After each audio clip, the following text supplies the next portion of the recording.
பச்சை சுண்டக்காய் இருக்குல்ல, சுண்டக்காய் வச்சு தான் கூட்டு பண்ண போகிறோம். தண்ணி சேர்த்துக்கலாம். நீங்கள் ஏதாவது எதில் அளந்து வச்சுக்கிறீங்களோ அதெல்லாம் 2லேருந்து 2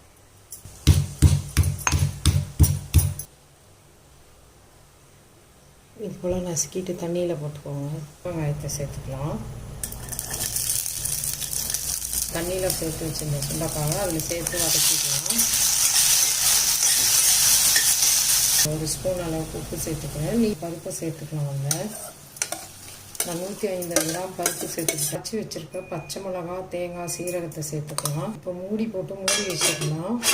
நல்லா வேகட்டும். கொதித்து கூட்டு இப்போ 2 நிமிஷம் ஆகி நல்லா கொதித்து வந்துடுச்சு. சுண்டைக்காய் நல்லா வெந்துருச்சு. கூட்டு ரெடி ஆகிடுச்சு. இப்போ ஆஃப் பண்ணிடலாம். ஆஃப் பண்ணிவிட்டு இதுக்கு ஒரு தாளிப்பு கொடுத்துடலாம்.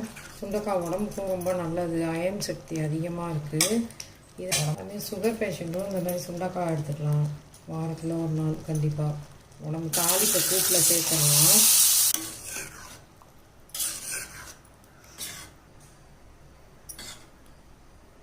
குழந்தைங்க கூட விரும்பி சாப்பிடுவாங்க. ரெடி ஆகிடுச்சு சூப்பராக. நீங்களும் இந்த மாதிரி செஞ்சு பார்த்துட்டு HM's ரெசிபியை லைக் பண்ணுங்கள்.